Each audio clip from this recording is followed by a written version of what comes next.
सौभाग्यशाली होते हैं वो लोग जिन्हें समय और समझ साथ में मिल जाते हैं, क्योंकि अक्सर समय पर समझ नहीं आती और जब समझ आती है तब समय निकल चुका होता है। नमस्कार, स्वागत है आपका संडे स्पेशल मोटिवेशन क्लास में। और आज अपन इसी प्रकार की एक छोटी सी कहानी के बारे में बात करने जा रहे हैं।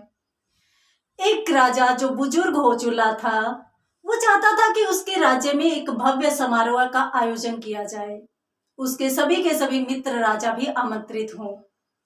उसने उत्सव का ऐलान करवा दिया और अपने राज्य की प्रसिद्ध नर्तकी को भी नाचने के लिए बुलाया। दरबार लगा, अपने गुरु को भी आमंत्रित किया और दरबार में जिस दिन उत्सव का आयोजन किया जा रहा था उस दिन नर्तकी भी पहुंच चुकी थी। रात का समय था, उत्सव का प्रारंभ हुआ। सभी लोग बैठे थे, राजा, उसकी बेटी, उसका पुत्र जो युवराज घोषित किया जा चुका था वो भी वहां पर था, उसके गुरु भी थे, उसके सभी मित्र राजा भी थे। उत्सव परवान पर था। धीरे धीरे रंग जमने लगा, परंतु कहते हैं ना कि काम करते करते इंसान थकता भी है। रात के लगभग 3-3:30 बज चुके थे। उत्सव चल रहा था और उसी समय नर्तकी नाचते नाचते अपने तबले वाले की तरफ देखती है तो तबले वाले को नींद आ रही थी। वह झपकी ले रहा था और उसी समय उसने परिस्थिति को देखते हुए एक छोटा सा दोहा बोला अपने तबले वाले को समझाने के लिए। बहुरी बीती पल पल रही बिताए, एक पलक के कारण क्यों कलंक लग जाए। वह अपने तबले वाले को समझाना चाह रही थी कि भाई बहुत रात बीत चुकी है, अब तो थोड़े से समय की बात है।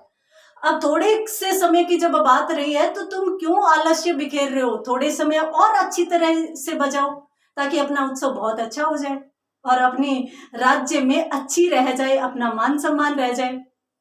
और जैसे ही उस नर्तकी ने उस पद को बोला, तबले वाला समझ गया और तबले वाले ने बहुत ही अच्छा बजाना शुरू किया।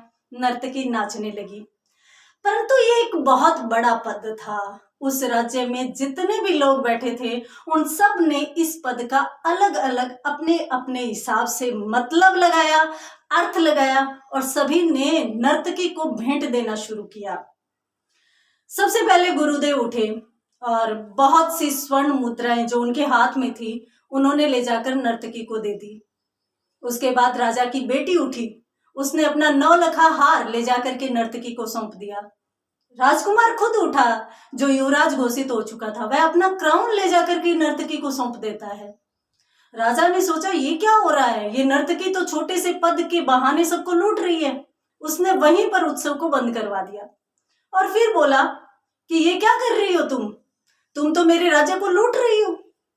तो उसी समय राजा कुछ और बोलने ही वाला था कि उसी समय गुरुदेव उठे और बोले, ठहरो राजा, तुम इस नर्तकी को और कुछ मत कहो, तुम इसको दंड मत दो। इसने बहुत बड़ी बात कही है और इसने जिस भी तरीके से, जिस भी उद्देश्य से अपनी बात कही, परंतु उस बात का सभी ने अपने अपने हिसाब से मतलब लगाया है और मतलब बहुत गहरा था।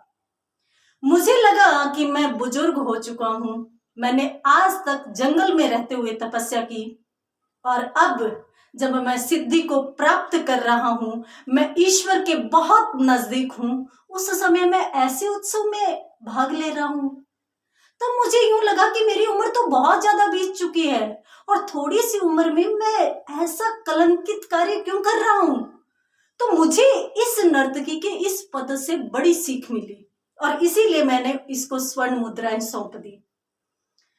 दूसरी तरफ राजकुमारी ने भी कहा कि जी महाराज, मैंने भी ऐसे ही अपने हिसाब से एक अर्थ लगाया और मैंने भी आज यूं सोचा कि मैं मेरे पिता को किसी भी रूप में कलंकित नहीं होने दूंगी, क्योंकि मेरे पिता की भी उम्र बहुत हो चुकी है। उम्र के इस पड़ाव में पिता को कलंकित नहीं करना चाहिए, इसीलिए मैंने अपना हार सौंप दिया। फिर युवराज उठे और युवराज ने भी अपने पिता को कहा कि पिता, आज नर्तकी ने बहुत बड़ी बात कही है।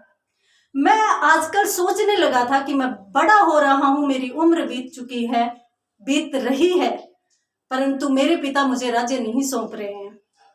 और आज की रात उत्सव के बहाने मैं आपकी हत्या करने वाला था और आपकी हत्या करके मैं स्वयं राजगद्दी को हासिल करने वाला था। परंतु इस नर्तकी के छोटे से पद ने मुझे समझाया कि मैं क्या कर रहा हूँ। मेरे पिता की तो बहुत सी उम्र बहुरी भी थी, बहुत सी उम्र बीत चुकी है।